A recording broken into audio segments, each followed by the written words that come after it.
एक कौम जिनके सीने जख्मों से भरे थे, जिनकी आंखों ने सिर्फ जिल्लत देखी थी और जिनके हाथ दुआ के लिए उठते मगर तलवार उठाने से कांपते। बनी इसराइल कभी अल्लाह की पसंदीदा कौम आज जुल्म, खौफ और दुश्मनों के बीच पिस चुकी थी। या अल्लाह, हम कमजोर हो चुके हैं, हम पर रहमत फरमा, हमें कोई रहनुमा अता फरमा जो हमें आजाद करवाए। और फिर अल्लाह ने एक ऐसा लड़के को चुना जिसके दिल में सिर्फ अल्लाह का खौफ था, और उसकी बहादुरी हर किसी की जुबान पर ना जिरा ना तलवार, सिर्फ यकीन। और वो तारीख लिखी गई जहां ईमान जीत गया और ताकत हार गई।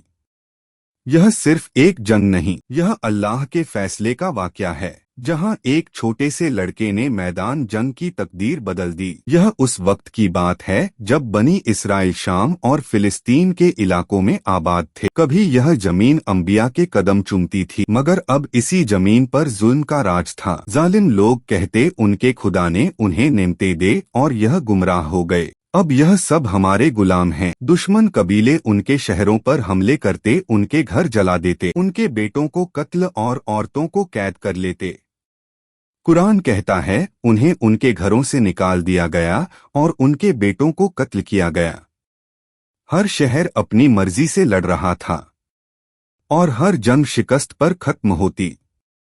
बनी इसराइल के सरदार कहते हैं हमने अल्लाह की नाफरमानी की और अब हम अपनी ही जमीन पर गुलाम बन चुके हैं। दुश्मन हम पर हंस रहा है। और फिर उन्होंने अपने नबी समूएल अलैहिस्सलाम के पास जाकर कहा हमारे लिए एक बादशाह मुकर्रर कर दें ताकि हम अल्लाह की राह में लड़ सके।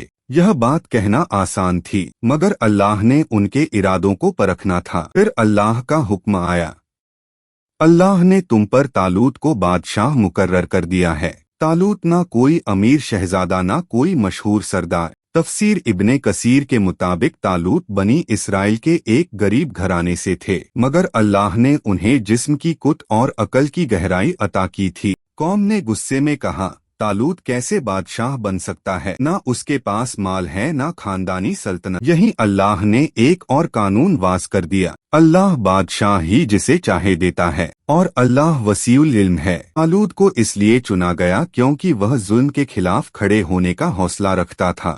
वो शहर शहर गए, बिखरी हुई कौम को जोड़ा और उन्हें याद